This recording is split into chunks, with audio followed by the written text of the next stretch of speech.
All right, hey Facebook land. All right, I've got Lisa Nichols here with Technology Partners, and we're going to go ahead and jump right into recording so you can see a little bit behind the scenes. Here, Lisa's more important than I am. Let me fix that.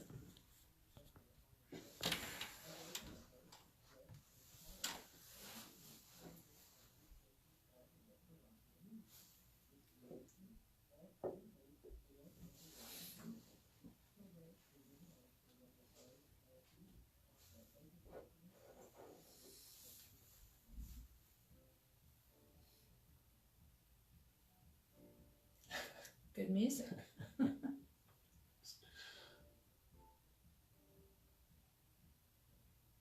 All right, welcome to Time for Success Business Owner Moms Edition. And we have a wonderful guest today, Lisa Nichols, co-founder, I guess, of Technology Partners, as well as your own podcast Something Special, right? Something extra. Something extra. Something I extra. totally blanked on that. That's Shame on me. okay, no problem.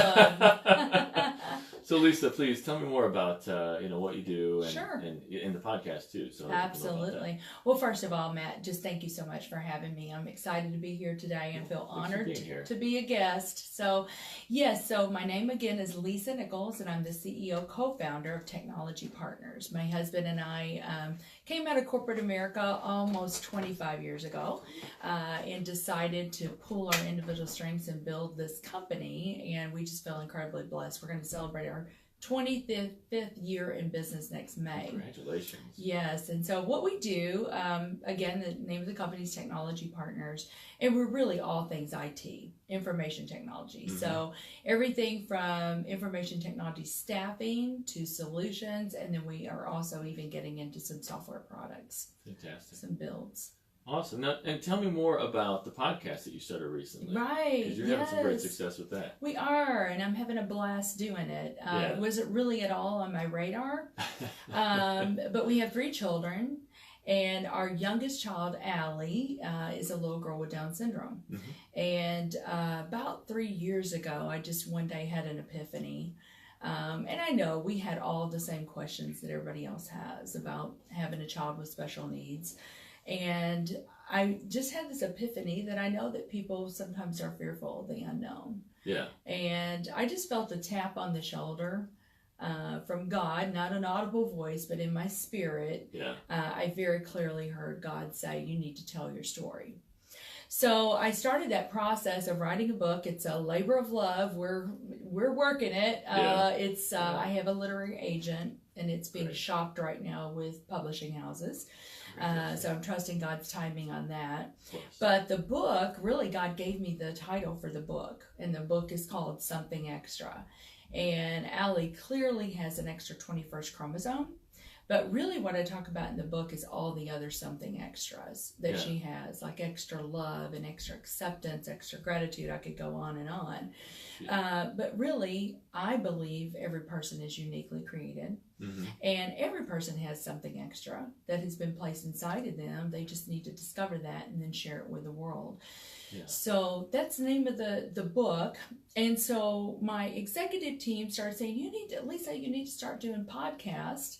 You can get some thought leadership, and we have a whole initiative at Technology Partners around our corporate social responsibility area. It's called LIFT, Lives Impacted, Futures Transformed. And there are 3 pillars underneath that initiative. The first one is meeting basic needs. The second one is promoting education. We're doing a lot in the STEM world.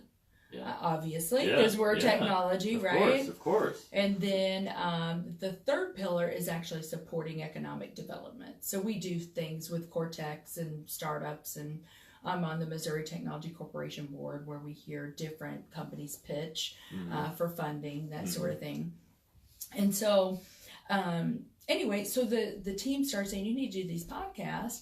And so our marketing team came up with, it could be something extra with Lisa Nichols. And really, it's a leadership podcast. Yeah. And I have guests on there from all walks of life, but really basically talking about their journey. Mm-hmm. And then the last thing that we talk about is what is the something extra that every leader needs. And it has just been so much fun. And every person on the podcast has said a little something different. So, for instance, I had Dr. John Townsend on the podcast a few weeks ago. And Dr. Townsend's something extra was vulnerability. That's good. So people need to understand on your team that you're an authentic person. And you have to be vulnerable, to be that. And to raise your hand when you've made a mistake and be able to admit those. But some guests have said passion. I mean, it's really been fun. I remember one guest, Lethea Owen, said, you have to love your people. Yeah. You have to love your people. We don't talk about love a lot in business. Not at all. No, because that gets mistaken with a lot of other things. And it's very messy in business, right? That's right. So it's really sad that we can't have that conversation. Unless you're Southwest Airlines. Okay. And they've got that in their whole brand, right. brand identity, there right? you go. If you just can put it in your brand identity, then maybe that's the way to do it. That's right. That's right.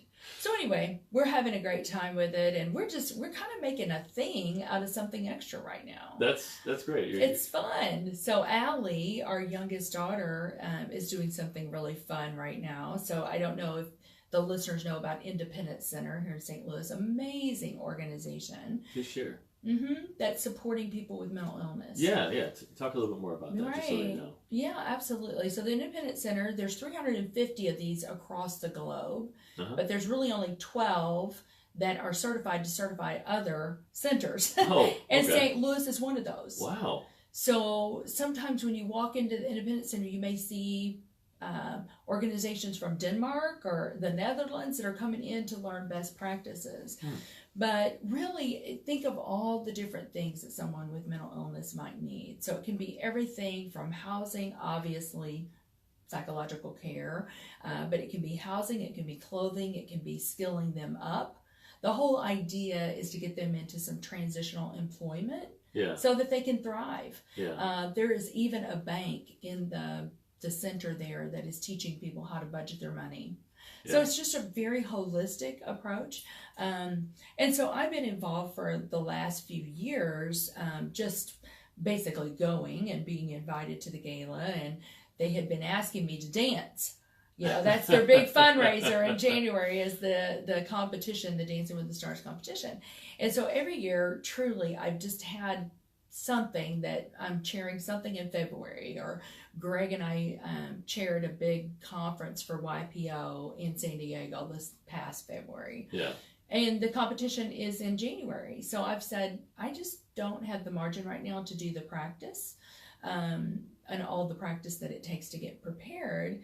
And so last year they said, well, why don't you come and be a judge? And so I said, well, that's a great way to get involved. It's one night commitment. I had to get a few key phrases down, like nice hands, nice foot movement, very lyrical or whatever. I had to get a few key phrases down because I'm not a ballroom dancer. But it was a lot of fun. My husband ended up not feeling well. So she ended up coming with me and just had a blast. And, people got to know her. And so in February, they said, hey, we have an idea for you. We know that you're probably too busy to dance, but we have an idea. And I said, okay, great. What's your idea? And they said, let Allie dance and you can raise the money. So that's what we're doing. And we're really busy. She just had a practice last night. She's having a blast. And so I love being able to support the Independence Center in that way. But it's kind of a double win for me because I'm having fun watching her have fun. Of course. So it's great. So I guess one of the ways that you define success for yourself and your family is, empowering Allie, and I'm sure your whole family, to be able to just live a joyful life. Would that be fair to say? Oh, I would definitely say that. Yes. And just,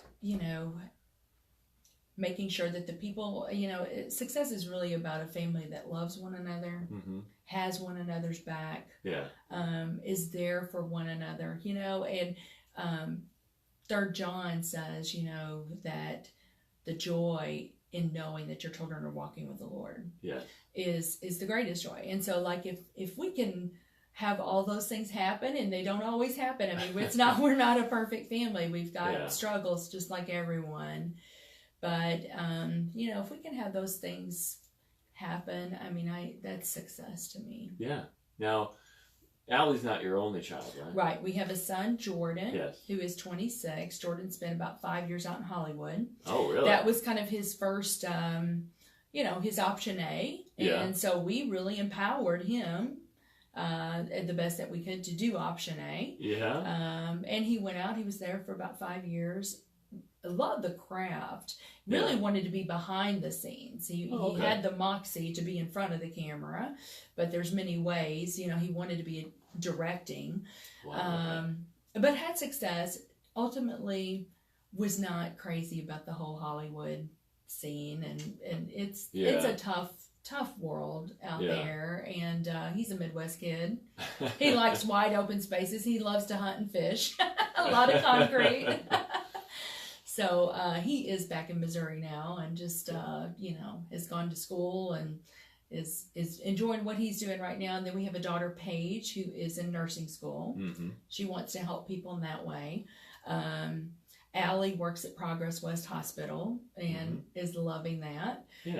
We keep thinking there might be a successor to the business, but nobody's that interested right now.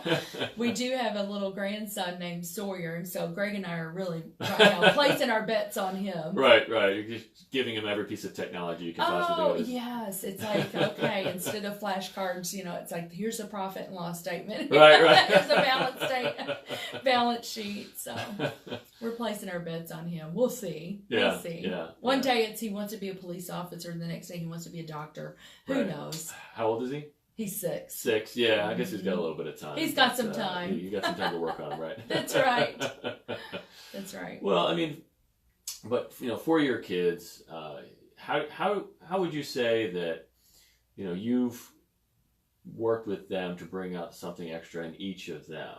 I mean, how would you advise the audience to try to do that? That's a loaded question. And I don't know that I've done that great of a job, to tell you the truth, Matt.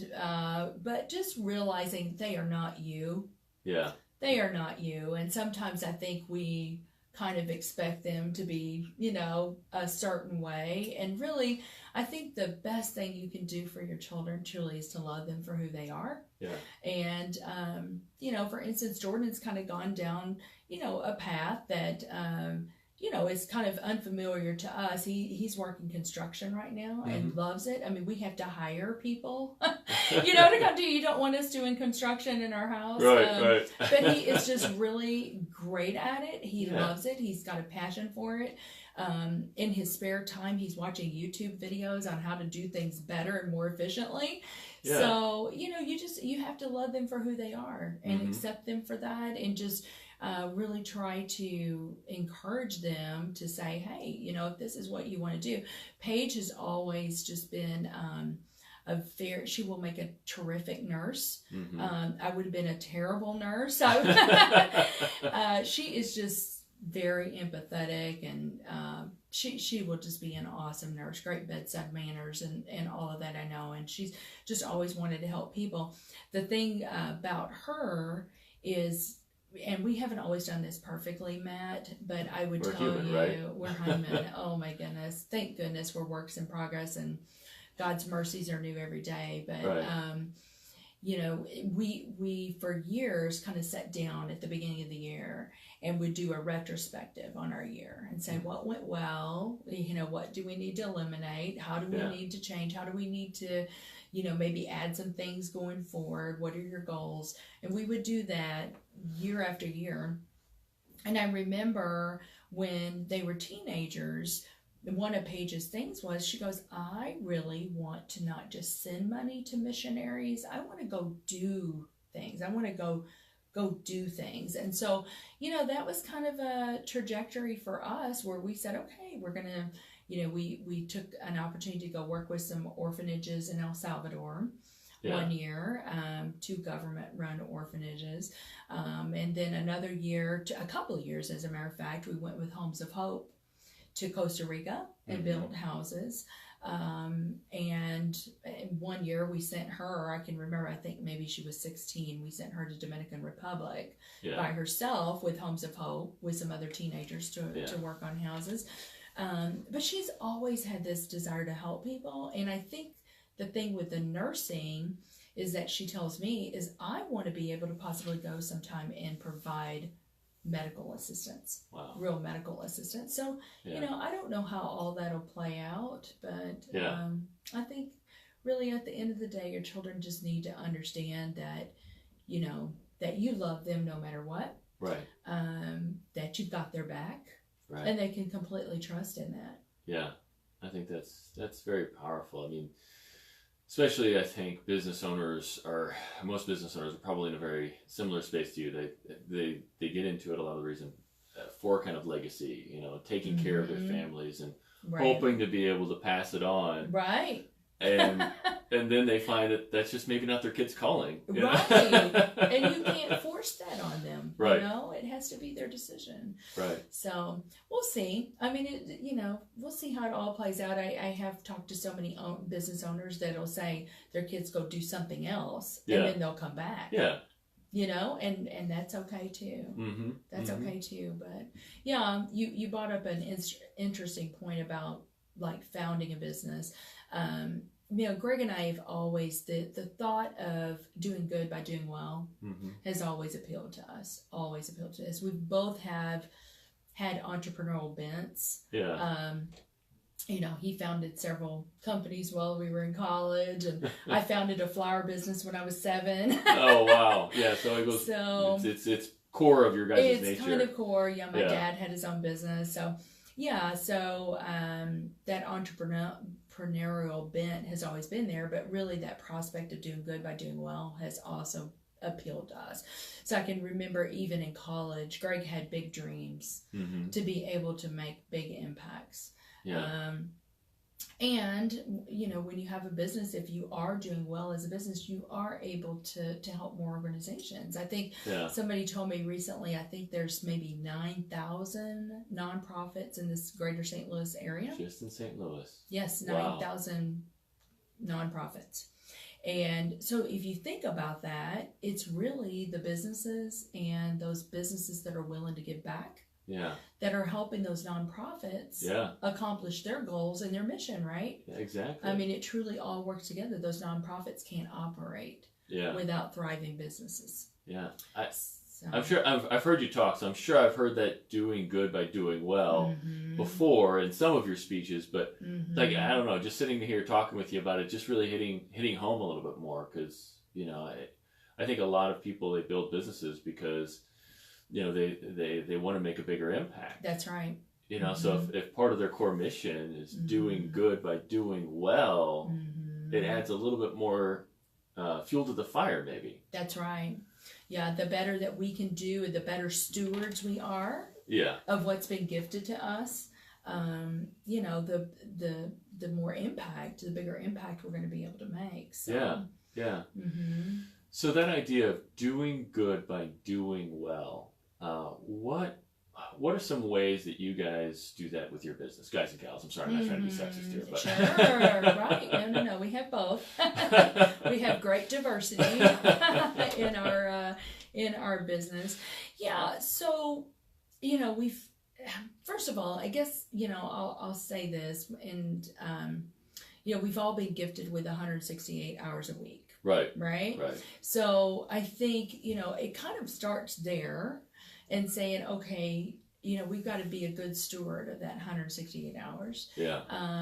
And, I get asked a lot I get asked so many times about the question of balance. Yeah. How do you balance it all? And here's what I would say. You can't balance it all. Yeah. Yeah. I mean, it's impossible to balance it all. But what you do need to learn how to balance is the most important things.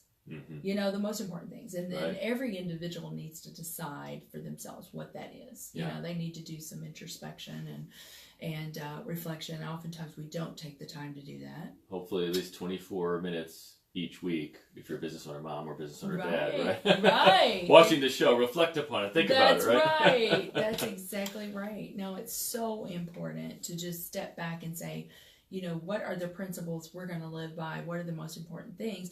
So I think the same thing goes in business. We're all about, Greg is very process oriented. I'm an intuitive leader. Okay. He is an analytical leader. Okay. You could not be more opposite. Right. And that's good. It's good balance, though, right? We balance each other. Yes. I mean, we truly do play off of each other's strengths and the things that he does so well. I'm not good at it all, nor do I enjoy. So, but one of the things, you know, that is so important is to make sure, even in the business, that you are using the time well. Yeah. And I think that's one of the tenets, truly, Matt, of a good leader, is knowing how to prioritize. Yeah. There's so many good things, and I can tend to be that person that's a little ADD, you know, every shiny, bobbly thing. Oh, this is good. Let's do this. Right. You know, and Greg is, you know, focused and stay the course, which is wonderful because I would just be all over the map probably. But really, even in business, you know, being able to identify those things that are really the best things to do and are in alignment with what your goals and your vision are. So somebody asked me recently, do you guys do a 1-3-5 year plan? We really don't. We have kind of come down. We have like a yearly strategic plan, but then we really break that down into quarters. I love it. And recently, Greg has implemented it where we break it down into monthly top 10s. So every person in our company basically says what they're committing to for that month. It's their top 10. And we have a system that is transparent. That's one of our core values, is trust and transparency. And so it's transparent to the whole team.